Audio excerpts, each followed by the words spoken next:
Welcome back. हमने class 11th secretarial practice that is SP का chapter 6 start किया है, directors and key managerial personnel of the company.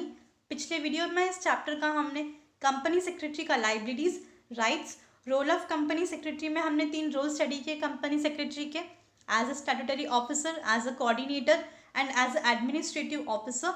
Then company secretary in employment and in practice का difference समझा, and company secretary in practice क्या क्या services offer करते हैं जो डिफरेंट कंपनीज, हमने सर्विसेज के बारे में भी स्टडी किया।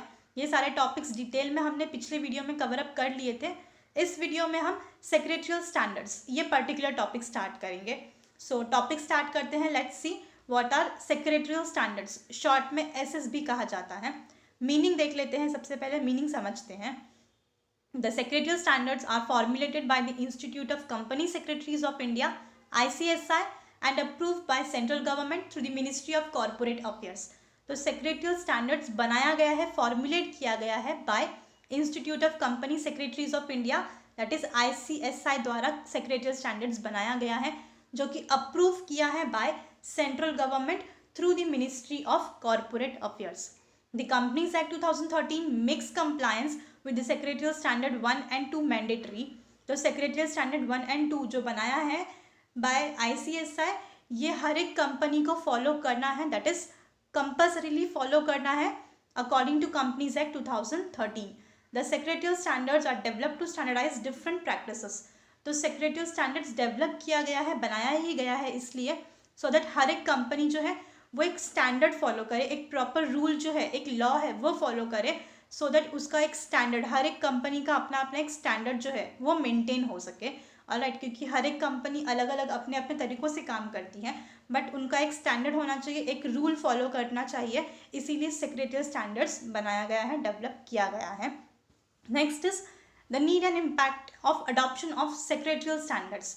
अब सेक्रेटरियल स्टैंडर्ड बनाया तो गया है, बट उसकी ज़रूरत क्यों है, why it is needed, and उसका इम्पैक्ट क्या होगा, उसका असर क्या होगा कंपनीज के ऊपर, जितने भी इन्वेस्टर्स हैं, जितने भी एम्प्लॉयज़ हैं, बोर्ड ऑफ डायरेक्टर्स हैं, उनके ऊपर क्या क्या असर होगा और ज़रूरी क्यों है सेक्रेटरियल स्टैंडर्ड्स, देख लेते हैं। लेट्स सी।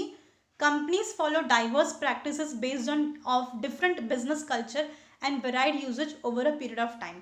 तो काफ़ी टाइम से, बहुत पहले से ही बहुत सारी कंपनीज हैं जो कि अलग अलग तरीक़ों से काम करती हैं, अलग अलग बिजनेस कल्चर फॉलो करती हैं, वर्क एथिक्स फॉलो करती हैं, अपने रूल्स हैं वो कंपनी के जो वो बनाती हैं, और अपने तरीक़ों से कंपनी काम कर रही है काफ़ी टाइम से।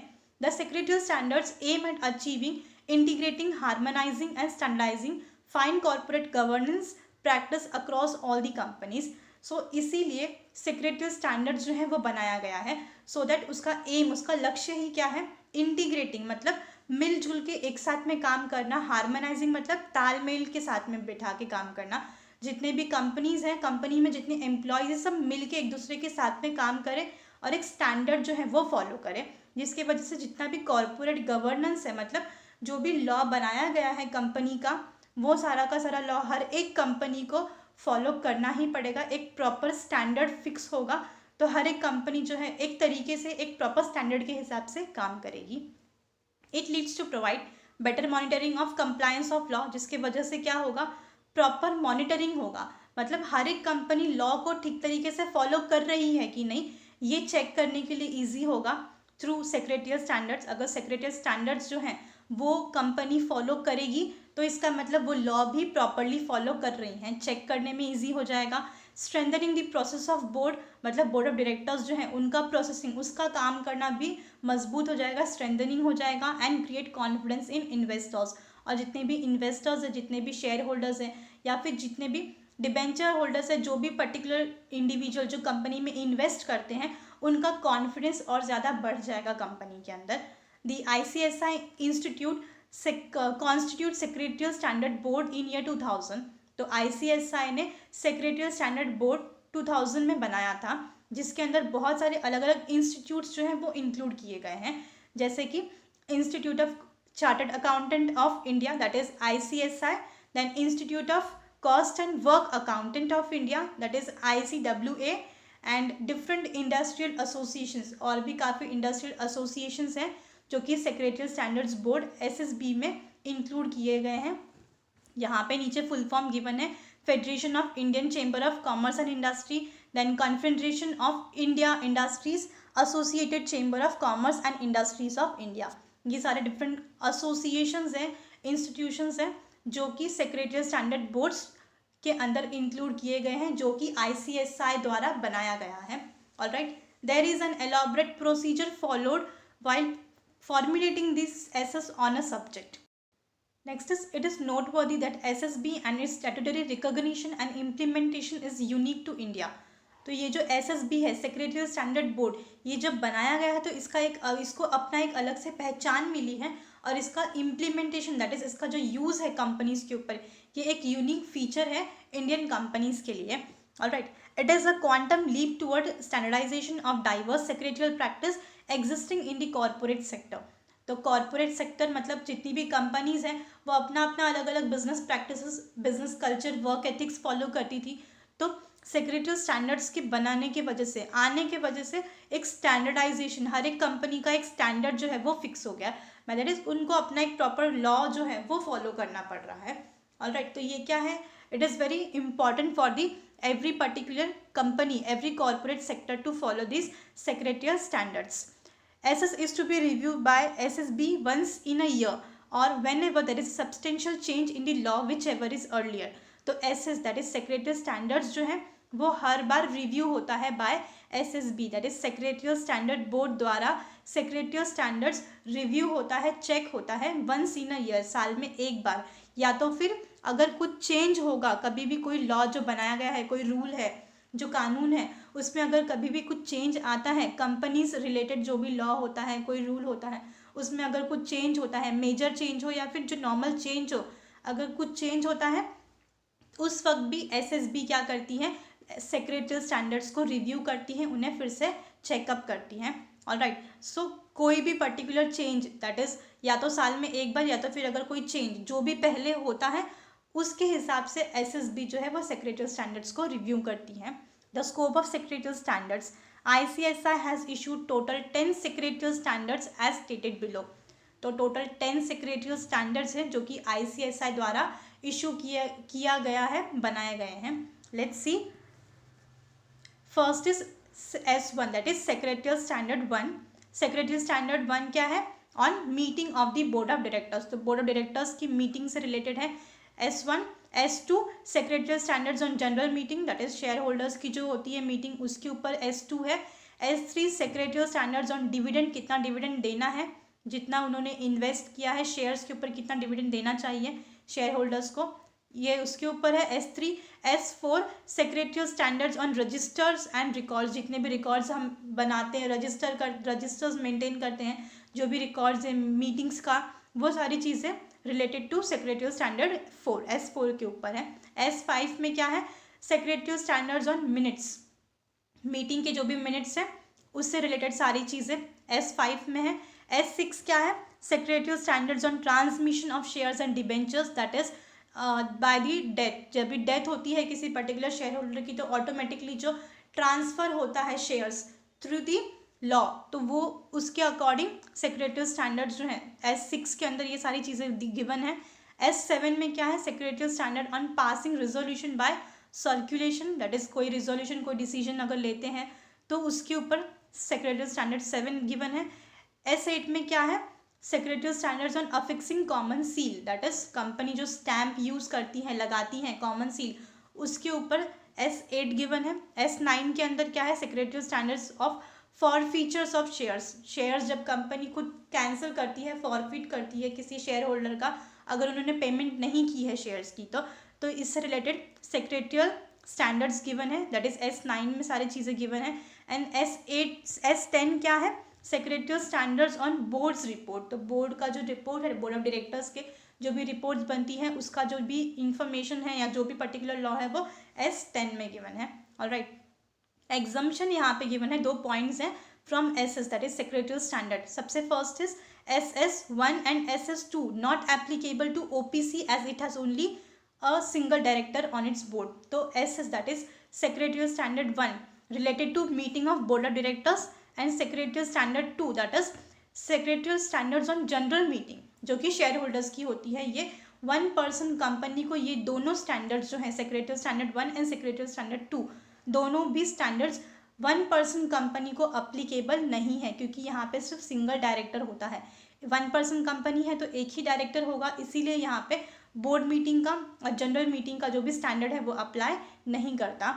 And next is SS2 is not applicable also to companies exempted by central government by notification। और सेक्रेटरी स्टैंडर्ड 2 जो है ऑन जनरल मीटिंग, ये जो पर्टिकुलर स्टैंडर्ड है ये ऐसी कंपनीज को अप्लाई नहीं होगा जो कि एग्जेम्प्टेड है by central government. Central government ने इसको एग्जेम्प्ट किया है, इसको छूट दी है, ऐसी कंपनीज के ऊपर SS2 एप्लीकेबल नहीं होगा।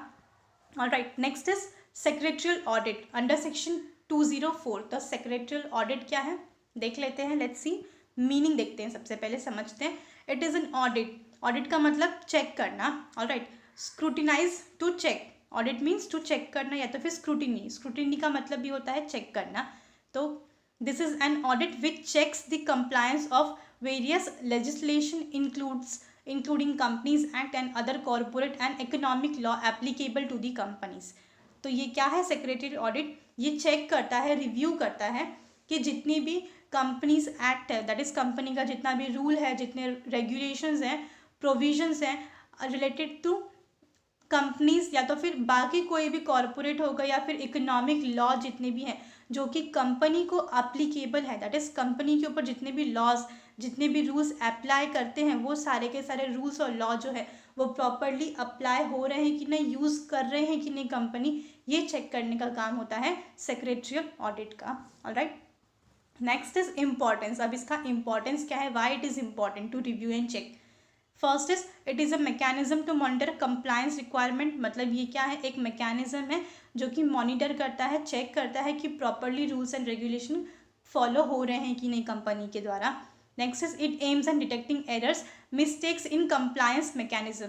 अगर सपोज वो पर्टिकुलर जो रूल है, जो लॉ है वो प्रॉपरली फॉलो नहीं हो रहे हैं तो कुछ ना कुछ मिस्टेक्स होगा, तो उसकी वजह से अपने आप जो भी एरर होगा, जो मिस्टेक्स होगी वो ऑटोमेटिकली डिटेक्ट हो जाएंगी। Next is it prevents the company from the risk and losses due to non compliance. तो अगर पर्टिकुलर कोई कंपनी जो है वो कोई रेगुलेशंस हैं, कोई रूल्स है वो फॉलो नहीं कर रही हैं तो उसके वजह से काफ़ी ज़्यादा रिस्क उनको सफ़र करना पड़ेगा, काफ़ी लॉस होगा। तो लॉस और रिस्क से बचाने के लिए ये पर्टिकुलर जो ऑडिट होता है सेक्रेटरियल ऑडिट ये यूज़ में आता है। Next is it gives confidence to regulators, management, stake holders that company is following a disciplined approach of evaluation and improve effectiveness, risk management, control and governance। तो secretarial audit जो है उसके वजह से काफ़ी ज़्यादा कॉन्फिडेंस आता है लोगों में।